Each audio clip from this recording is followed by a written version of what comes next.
नमस्कार दोस्तों, मैं देवेंद्र चंद्र राजा अपने यूट्यूब चैनल देवेंद्र चंद्र राजा में आप सबका तहे दिल से वेलकम करता हूं। मैं हल्द्वानी में रहता हूं, डिस्ट्रिक्ट नैनीताल, उत्तराखंड में। मेरा मूल निवास पिथौरागढ़, बिसा बजेड़ और नौलड़ा थल है। कुल मिला के मैं उत्तराखंड निवासी हूँ और इंडियन हूँ। दोस्तों, मैं अपने यूट्यूब चैनल्स में कॉमेडी, जोक्स, ड्रामा, कविताएं, गाने, करंट टॉपिक्स पे बातें, डिस्कशन, बहुत सारे करंट अफेयर्स पे बातें, ये सब करता हूँ। और उसी सिलसिले में एक टॉपिक को लेकर आज आपके सामने आया हूँ और बहुत जल्द ही वो टॉपिक फिनिश करूँगा, क्योंकि लंबा लोग सुनना पसंद नहीं करते ज़्यादातर आज के दिनों में। तो उम्मीद करता हूँ कि आप लोग जो नए व्यूवर्स हैं मुझे सुनेंगे, क्योंकि आज का टॉपिक मैंने बहुत खास चुना है। और पुराने दोस्तों से बोलूँगा कि कृपया वीडियो पूरा देखें, स्किप मत कीजिएगा। आज ज़्यादा लंबा नहीं, लेकिन बहुत इंपॉर्टेंट बातें अपने ही दोस्तों से और अपने ही देश की गवर्नमेंट से, भले वो स्टेट गवर्नमेंट हो या सेंट्रल गवर्नमेंट हो, उनसे मैं पूछना चाहता हूँ। न्यूज़ एजेंसी जो न्यूज़ चैनल्स वाले हैं इतने बड़े बड़े, उनसे पूछना चाहता हूँ, डिस्कस करना चाहता हूँ आप लोगों से। तो शुरुआत करता हूँ आज के टॉपिक की।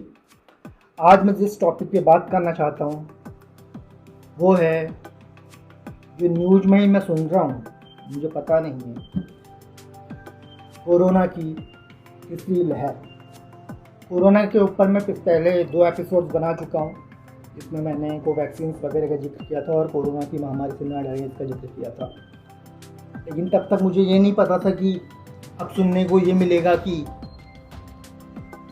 तीसरी लहर जो आएगी वो बच्चों के लिए खतरनाक हो सकती है, या बच्चों को उससे ज़्यादा खतरा है।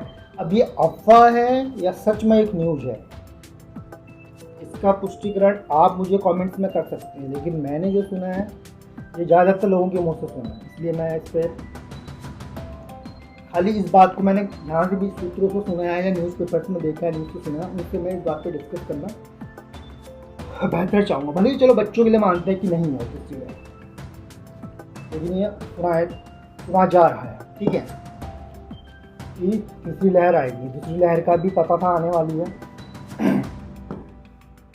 दोस्तों, तो दूसरी लहर में हमने बहुत से अपनों को खोया है, और उसमें जो उम्र की तादाद रही है तो सच में यंग जनरेशन जो बोलते हैं, या देश के जवान जो ज़्यादा होते हैं, ज़्यादातर लोगों से सुना है, या आप मान लीजिए वर्ड ऑफ माउथ सर्वे है, उस टाइप का सुना है कि 20 से 40 की उम्र के बच्चे और गए, और 3-4 तो मेरे जानने वाले गए, मतलब 2 तो जानने वाले और 2 मेरे दोस्त के भाई, उनकी उम्र 30 साल की थी, और 2 मेरे जानने वाले कुछ है 40 साल के लोग गए। तो तीसरी लहर बच्चों की है या नहीं है, इस बात को मैं आप लोगों पे छोड़ता हूँ, और किस पे भी हो, लेकिन तीसरी लहर आने वाली है। तो अब मेरा सवाल है, क्या जो 5 राज्यों में इलेक्शन हुए थे, जिसकी वजह से स्टेट गवर्नमेंट्स और सेंट्रल गवर्नमेंट्स के जितने भी हमारे नेताज होते हैं, एमएलएज होते हैं या एमपीज होते हैं, उन सब का ध्यान इलेक्शन पे था 6-7 महीने तक का, जिससे ये मेरा अपना जाति मानना है कि उतना ध्यान हॉस्पिटल के रख रखाव और इंफ्रास्ट्रक्चर में नहीं दे पाए, जो कि हम दे सकते थे। लेकिन अब तीसरी लहर के लिए हमको तैयार रहना होगा।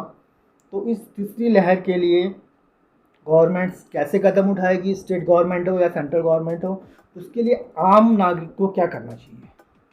आम नागरिक को ज़्यादा से ज़्यादा अपनी तरफ से लेटर पोस्ट करने चाहिए अपने स्तर के जिलाधिकारी को या मुख्यमंत्री को या प्रधानमंत्री जी को बाई मेल, किसी भी अधिकारी को, कि थर्ड लहर के लिए ज़रूर आप हॉस्पिटल्स में व्यवस्था अच्छी करें, वेंटिलेटर्स, आईसीयू वार्ड्स की ज़्यादा से ज़्यादा व्यवस्था करें, क्योंकि दोस्तों ये तो कंफर्म है कि ये वायरस जो है सबसे ज़्यादा आपके लंग्स में ही अटैक करता है, आपके रक्त से उसके पहले लंग्स में ही अटैक करता है। तो इस बार सांस लेने में बहुत लोगों को दिक्कत हुई, बहुत लोगों को प्लाज्मा की ज़रूरत पड़ी थी, जिसके कारण लोगों की मौत हुई थी, ये तो कंफर्म है। और मैं खुद ट्यूबरक्लोसिस का मरीज रहा हूँ, अभी 4 महीने पहले ठीक हुआ हूँ, ठीक है। उसमें भी फेफड़ों की, वो भी लंग्स का था मुझे, तो उनकी जो उनको लंग्स की बीमारी है उनके लिए ज़्यादा खतरा है कोरोना। तो तीसरी लहर सुनने में आ रहा है कि बच्चों पर, अब ये न्यूज़ चैनल बोल रही हैं या यूट्यूब में जो चल रहा है, चलो हम बच्चों के लिए नहीं मानते, लेकिन तीसरी लहर आ रही है, तो क्या आप मेरा कहा मानेंगे कि अपने डिस्ट्रिक्ट लेवल पे डिस्ट्रिक्ट मजिस्ट्रेट को, स्टेट लेवल पे अपने स्वास्थ्य मंत्री, हेल्थ मिनिस्टर, सीएमओ और चीफ मिनिस्टर को, और प्रधानमंत्री जी को या स्वास्थ्य मंत्री जी को बाय ट्वीट करके या मैसेज करके, पीएमओ को स्टेट लेवल के या डिस्ट्रिक्ट लेवल में डीएम को मैसेज करके, बाय मेल या व्हाट्सएप नंबर भी बहुतों के पास आजकल होते हैं, ज़्यादा से ज़्यादा मैसेज करें कि सर इलेक्शंस की तरफ कम ध्यान दीजिए, ये तीसरी लहर जो आने वाली है इसके लिए क्या क्या कदम उठाएंगे वो हमें बताइए, सीधी सी बात ये। और दूसरी बात ये जो उठता है कि ये लहर, पहली वाली लहर बताएगी कि बच्चों और बुजुर्गों के लिए वो है खतरा है, दूसरी लहर ऐसी अफवाह उड़े कि जवानों के लिए खतरा है, तीसरी लहर अफवाह उड़ रही है, इसलिए बात कर रहा हूँ कि बच्चों के लिए। ये अफवाहें आखिर उड़ती कहाँ से, ये अफवाहें उड़ाता कौन है, कहाँ से इसकी जड़ तक क्यों नहीं पहुँच पाते हम लोग। अभी भी कह रहे हैं कि अरे भैया कौन कह रहा है आपसे, किसने कहा, उसका नाम तो बताइए। अगर वो हमारे देश के कोई हैं डॉक्टर्स या साइंटिस्ट जिनको ये लगता है तो वो बताएं, आए नेशनल चैनल पे और उसके बारे में थोड़ा बहुत लोगों को जानकारी देंगी, ताकि ये जो अफवाह है ये कम से कम ख़त्म हो। कि हर किसी को अपना बच्चा प्यारा होता है, भले किसी को नहीं भी होता, व्यक्तिगत अपनी लाइफ होती है सबकी।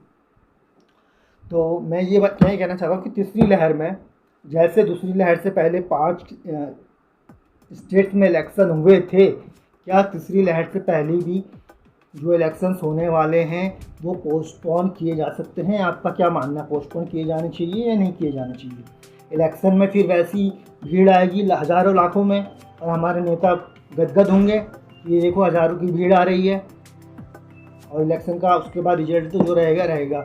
तो क्या हमको तीसरी लहर का सामना करने के लिए उपयुक्त नेताओं को कदम उठाने चाहिए, या इलेक्शन के लिए कदम उठाने चाहिए? इलेक्शन कमीशन को भी सोचना चाहिए, स्टेट गवर्नमेंट को भी सोचना चाहिए, और सेंट्रल गवर्नमेंट को भी सोचना चाहिए। क्या इलेक्शन ज़रूरी है या कोरोना की तीसरी लहर की तैयारी ज़रूरी है? अगर आपका ध्यान इलेक्शन की तरफ जाता है तो यकीन मानिए आपका ध्यान यहाँ से हटेगा, और जितना परसेंटेज आप इस तरफ दे सकते थे, अपना एफर्ट कर सकते थे अच्छा, वो आप नहीं कर पाएंगे, वो आप इलेक्शन के प्रचार प्रसार में गंवा देंगे।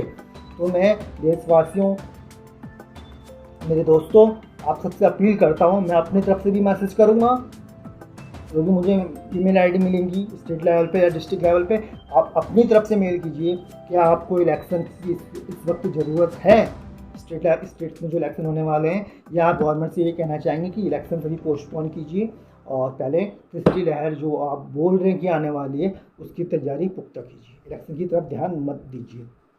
ये मेरा दूसरा कहना है। और ये बात कहाँ से आती है, ये ज़रूर पुख्ता हो जाए। इसमें हॉस्पिटल्स में अरेंजमेंट्स बहुत ज़रूरी हैं दोस्तों।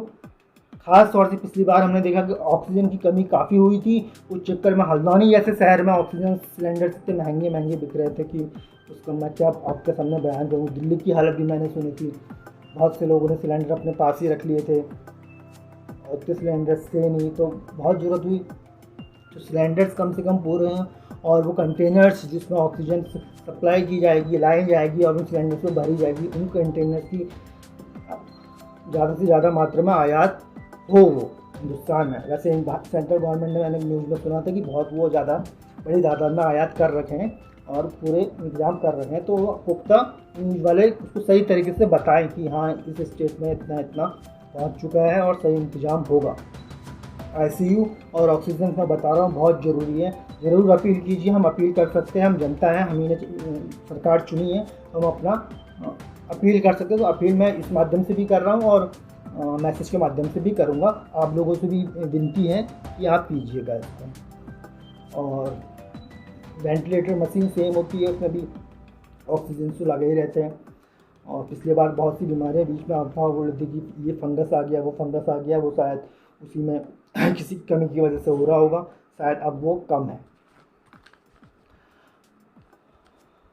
और दोस्तों तीसरा है कि सावधानी क्या बरतनी है। अब तक का पिछले 1-1.5 साल हो चुका है, हम इतना ही समझ में आया अभी तक का कि हमको मास्क पहनना है जब भी घर से बाहर निकलना है, ठीक है, और सैनिटाइज़र लेके चलना है साथ में, और हर आधे घंटे बाद 1 घंटे बाद अपने हाथ में सैनिटाइज़र लगा के वो करना है। ये सावधानी से काफ़ी बचत हुई है नहीं, मतलब काफ़ी लोग बचे हैं।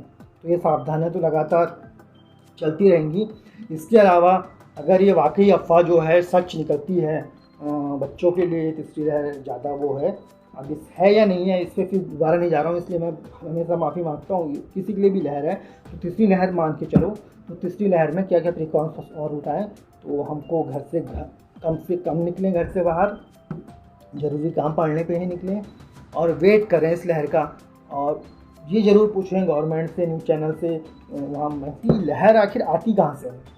ये इंडिया में खुद पे खुद एक डायरेक्ट से पैदा हो जाती है, कहीं पर से भी आ जाती है कि लहर आ गई, लहर आ गई, लहर आ गई। समझ रहे हैं आप, कौन किसी स्टेट से निकल कर आती है या किसी कंट्री से निकल कर आती है, मतलब हमारा जो देश है उसके किस कोने से निकल कर आती है। ये एशियन कंटिनेंट में अगर निकलती है तो कहाँ से आती है, अमेरिकन में कहाँ से, ये लहर कहाँ से उठ के आ रही है, इसका पता ही नहीं, बस लहर आ रहेगी, लहर आएगी।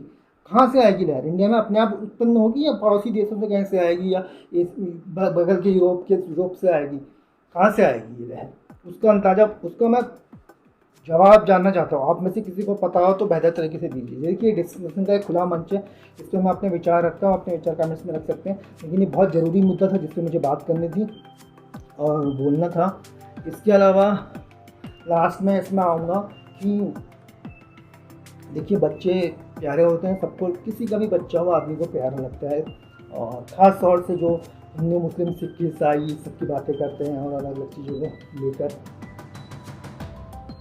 बहुत सी बातें होती रहती हैं देश में, पिछले 70 सालों से हो रही है। हमारे ही देश में नहीं, दुनिया के हर कोने में होती है। कहीं काले रंग पीले रंग का भेद है, कहीं या सुन्नी का मसला है, कहीं और मसला है, कहीं कुछ और मसले हुई है उसके। तो अगर आपके सामने कहीं से हिंदुस्तान के अंदर ही 10 बच्चे रख दिए जाएँ तो आप उसमें से पहचान लेंगे 1 साल के बच्चों में से कि कौन हिंदू है, कौन मुस्लिम है, कौन सिख है, कौन ईसाई है, कौन हिंदू है, कौन पारसी है, कौन क्या है? नहीं पहचान। भगवान नहीं बांटता, इंसान बांटता है। तो इस बार बच्चों पे बोल रहे हैं लहर, ये अफवाह है, भगवान करे ये अफवाह गलत साबित हो, तो इसका विचार कीजिएगा। बच्चे मन के सच्चे भगवान का रूप होते हैं, और इनको बचाने के लिए प्लीज़ मैं हाथ जोड़ के गुजारिश करता हूँ सभी अपने दोस्तों से, सभी जो मेरे को इसको देखेंगे वीडियोस को बाद में, जितने भी लोग देखें भले ही, उसमें से अगर एक भी इंस्पायर होता है तो मेरे लिए बहुत बड़ी बात है।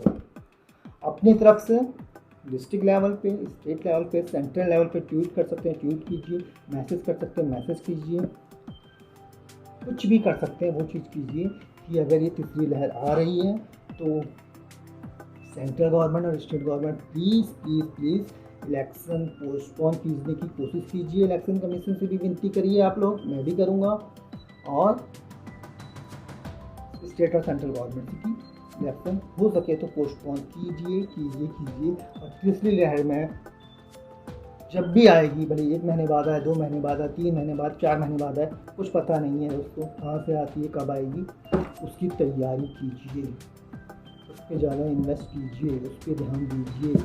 उसमें हमको मेडिकल स्टाफ ज़्यादा चाहिए होगा बच्चों के लिए, कि बच्चे निकल रहा है कि अफवाह हो रही है, कोई भी हो, चलो मेडिकल स्टाफ की ज़रूरत पड़ेगी, वेंटिलेटर मशीन की ज़रूरत पड़ेगी, ICU वार्ड्स की ज़रूरत पड़ेगी, ऑक्सीजन सिलेंडर्स की ज़रूरत पड़ेगी, बड़े बड़े कंटेनर जिसमें इधर से उधर आप पहुँचाएंगे उनकी ज़रूरत पड़ेगी। और मेडिकल स्टाफ इतने साल से काम कर रहा है लगातार, वो थक भी चुका है, तो नए स्टाफ भर्ती करने की ज़रूरत पड़ सकती है, या अपने अपने आइडियाज़ आप भी दे सकते हैं। तो ज़्यादा वक्त नहीं लेते हुए, क्योंकि सुनते नहीं है, बोलते बोलते इतना टाइम हो जाता है, मैं यहीं पे विराम देता हूँ अपनी ज़ुबान को।